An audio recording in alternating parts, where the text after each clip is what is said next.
Mikee P back on the End of Money Players podcast. Another Woodbine Thoroughbred show with Mikee P and Ray Cotolo. We did one Sunday, Ray, and a fair amount of people watched that. You had a couple of nice price opinions, so we brought you back. And who knows, maybe you'll be making a trip to Canada sooner than you think. I would say an unfair number compared to what other videos tend to draw in, because I thought we had some pretty good information, even though I think only one of the horses I really liked won. But as you said, I think paid like $20. Mm-hmm. And that was in the Alabida,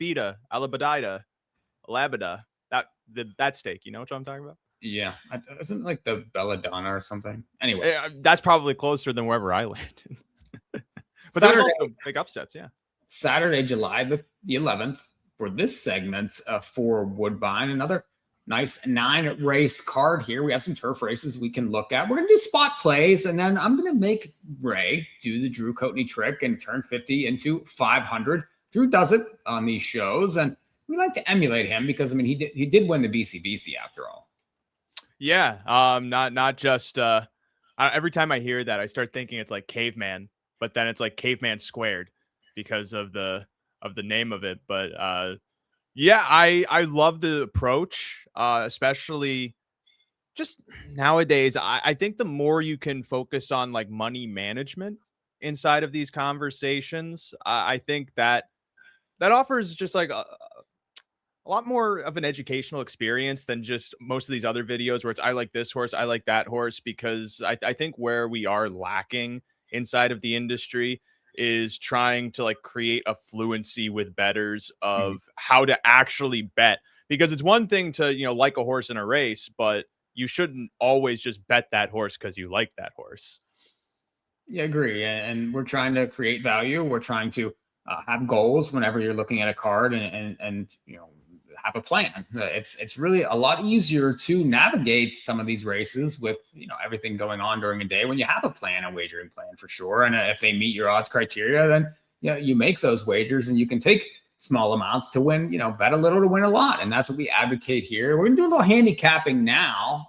We're gonna look at spot plays, and both of us liked race number 2. I think we're both on the same horse here Saturday. So a little bit of agreement to kick it off. Race 2 is an optional claimer. You got 6.5 furlongs on the synthetic. And we were talking offline a little bit about who we like, who we don't like. And I thought number 4, Splash of Bourbon, stuck out.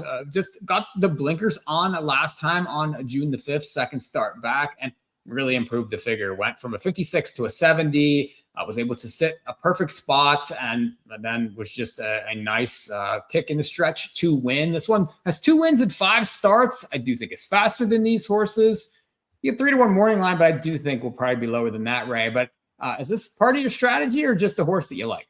Well, I'll start with my one concern with that horse, because of course the figure is going to be better. The horse was chasing way faster fractions last time, and as you mentioned, was in a golden spot. But the thing that draws me towards this horse in this race specifically is that she's probably going to get that spot again. Like the inside horse is going to blast out of there, and maybe there's some other speed coming from the Mirage horse towards the outside in Ariana's Tour. That would be ideal, because Splash of Bourbon can break nicely and does better when she chases into a target like that.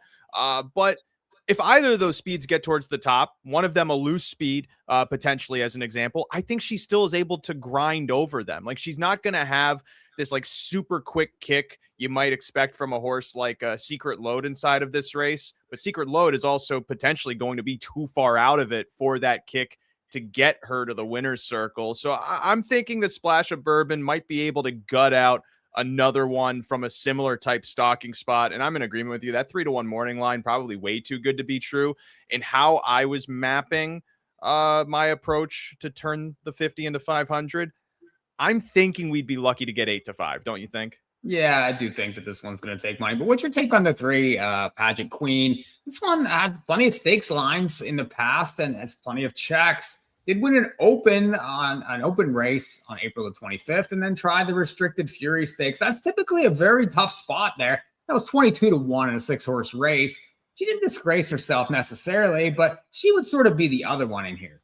Yeah, I mean, the 2-year-old form, just in where she might land in that stocking spot, as I'm talking with the 4 to be maybe the place to be in this race, she might be able to also capitalize on that.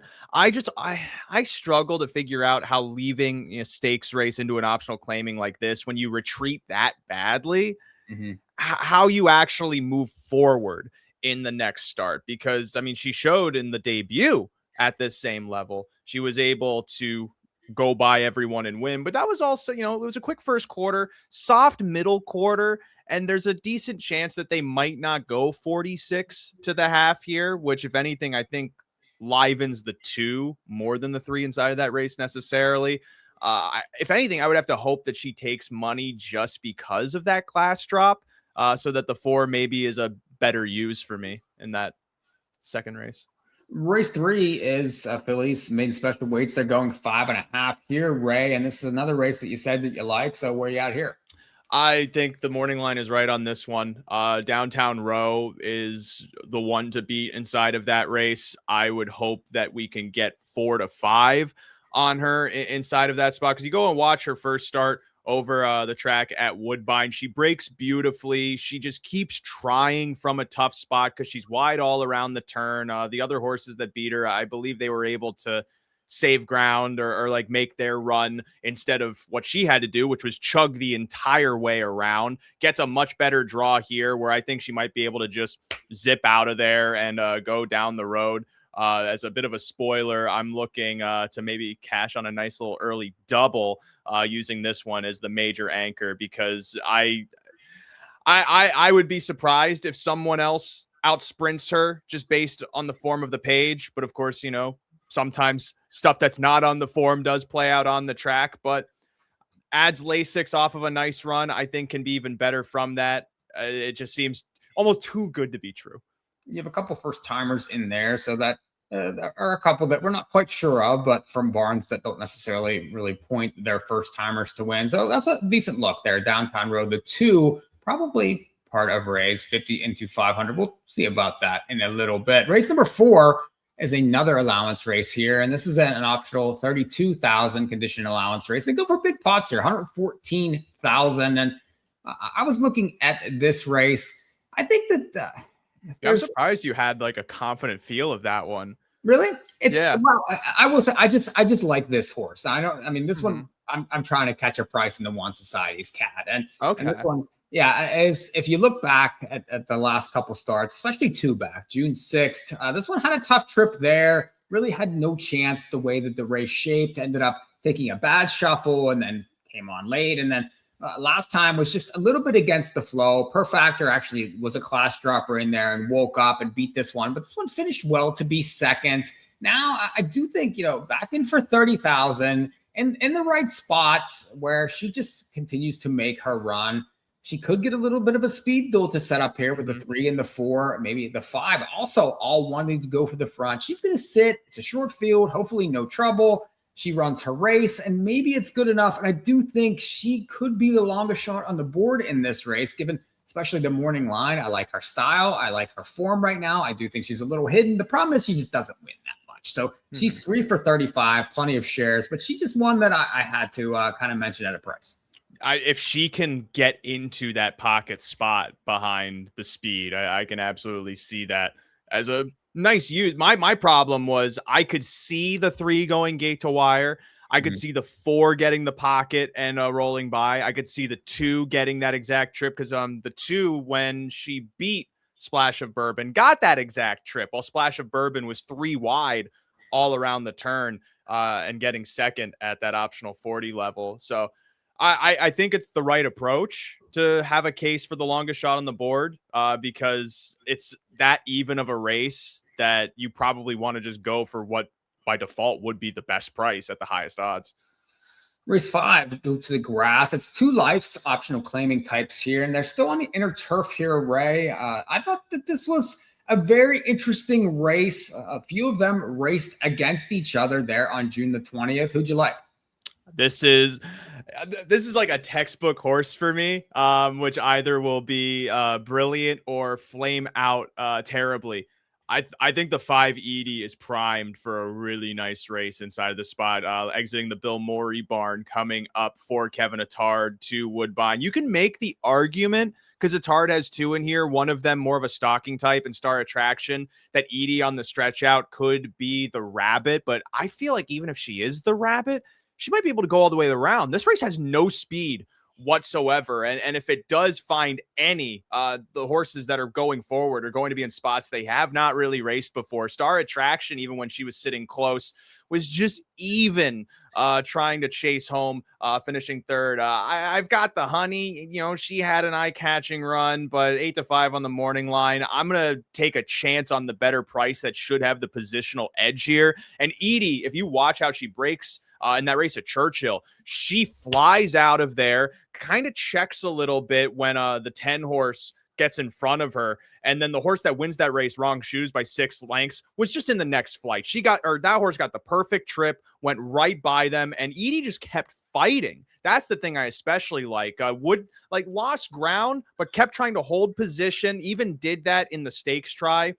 Going 6 furlongs at Woodbine. So this is a horse that seems primed for a stretch out. I love the surface change. 6-1 the morning line. I hope we get, because this is my type of horse to try and catch at a price in a race like this. Yeah, it's a good look for me. I agree that a stranger is a good idea here. It's just a matter of, will she take to the surface? The synthetic lines are fine, but there's really not much turf pedigree here. So it's hard to know if she will take to it, but if she does and she's able to get the front, I agree that she is incredibly dangerous in here, because a lot of these horses that ran against each other in that race last time, the Star Attractions, I mean, what excuse did she have coming off the bat? I mean, really none. She had a perfect trip. Now, the winner did get a great ride in there, but she was never making any impression on the top 2. And I do think that the favorite, I've got the Honey, that one got held up early, made that big run late. But what sort of trip does this one get in here? I don't know. Are they going to go more forward now because of that trip and because of that trouble? This one's 1 for 8. It's probably going to be 6-5, 7-5 on the board here. So I like your idea and I like your thought. And if this one takes to the surface, I do think that has big possibilities on a bunch of plotters here. So that's a good look there with Edie, the 5 here in race number 5, Woodbine on Saturday. Well, I had a couple more late for the a couple spot plays here. That late double, and race number 8 is another similar race. Optional claiming 32s, conditional allowance over the synthetic. And I was going to go the outside horse, the 9 Thundermaker. Now, this one was in a restricted stakes last time. Tried to go the front, ended up tiring a little bit, but went wire to wire back on May the 2nd, going 7 furlongs. Now, you get to shorten up here, but this horse is in the right post. I do think could get the right trip. There's a little bit of speed inside, but not terrible. I do think the right outside stalking trip will suit this one. There's no killers in this race. So the drop, I think, makes a lot of sense. This one broke the maiden for optional 40. So this is the right spot for this one. I do think, given this post, should be a good enough price. So I'm going to go with the 9 Thundermaker, race number 8. That's an interesting one, because just from those lines, I could maybe see the case you're making of that pressing type of trip, because this is optional claimers instead of stakes company. But the fact that this horse retreated from that trip still, that poses a little class question for me, which to that point, you probably want to get the price you're looking for, especially with the other inside speed. That 8 horse, I think, also has a little bit of speed to use to the inside, but if they can cross over, it might not be a bad look. Race 9 to finish up. It's back to the grass. It's maiden optional. It's 40,000. They're going 5 furlongs here. And, to finish up this race, let's see, who did I like in this? Yeah, who did you? I felt like it said something that I wanted nothing of this maiden race on the card. I was going to go with the 7, a Master Steel. This one gets a jockey switch here. At the Apprentice last time, and you get to the grass here. Stormy Atlantic on the bottom has shown speed. I like the jockey switch. Has taken money despite some of those jockeys. And I do think getting to the grass could be the right formula for this one. So I do think that this one should control this race. I like the 3rd back. There's plenty of things to like, and you got a nice big workout, bullet workout on the page. Also, just a lot of things to like in a maiden race that really, I do think, lacks some talent. So this one should be forward. and I'm hoping controls it enough to win late. So number 7, Master Steel to finish up. A little 9-7 late double for me at Woodbine here for Saturday. Yeah, the only thing I don't like about that is in a maiden optional like that going 5 furlongs. I just never want to settle on the favorite. Like the speed is there, and on the inner turf, that's probably going to be the dagger. But I can't really get a good read on if the 1 maybe menaces and improves, or the 3 I don't think will. And it's surprising that this one might take money because all he does is quit. But maybe you don't get 3-1. Maybe you get something a little better inside of a race like that. The way they bet maidens is sometimes kind of strange. Well, Ray, I'm going to make you do it. $50 for your budget. You need to make a 500 Saturday at Woodbine. How you going to do it? Well, I just hope that my price projections are right inside of this approach. Just given my spot plays, looking towards race 2, trying to hit a cold double for $50, using the 4 splash of bourbon inside of the second race onto the 2 downtown row in the third race. Way I projected it, if we get 8-5 on the 4, and maybe, do you think it's generous of me to say that the 2 in race 3 goes off 4-5, or do you think that she's lower than that? 4-5.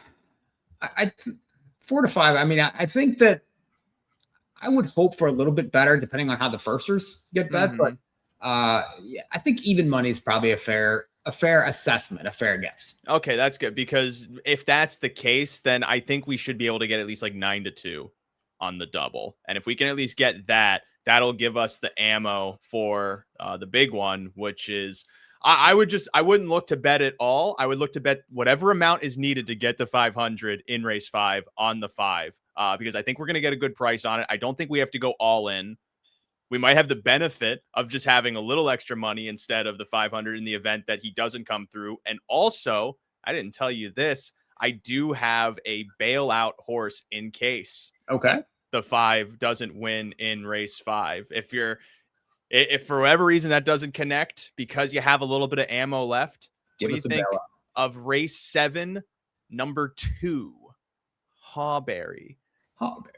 8-1 on the morning line in that optional claiming race. The 1 horse coming in from Gulfstream off of the maiden win. I like just fairly even effort. I think the 2, I'm trying to remember, this is a mile. So it's second time going the distance. I don't think she wanted to be on the lead last time. She was great for Mirage stalking going 7. And with that inside draw, he might want to try and just put her towards a target again. And I love horses that can do that at 7, because I think they can easily do that at a route. And at that price, if for whatever reason we can't connect on the 5, we might be able to get to 500, putting the rest on the 2 there in race 7. Very tricky race there, race number 7. I couldn't get anywhere near anything in that spot. Okay, so lots of good ideas from Ray. He gave you some prices last week. Appreciate you, Ray, for jumping in here. And you're going to join me on a harness show here pretty soon. So hopefully you're capped up for that too. Oh, absolutely. We just got the graphics done for that. I guess by the time people are watching this, they can already go over towards the live tab on the In the Money Media YouTube channel to catch our Meadowlands Pace roundtable, which is races for Saturday. I was trying to remember. Saturday, July the 11th. Meadowlands Pace, $800,000 race. I think it's a pretty good card, and we got a pretty good cast of characters to go through those races. And I got a couple of interesting shouts, and I'm sure other people on the panel will as well. So it's been a production of In the Money Media. Jump into all the content we got going on this weekend. Content at Saratoga. Obviously, we got harness content going on. There's content from Monmouth. Everything that you want is on the network. We'll see you all next time.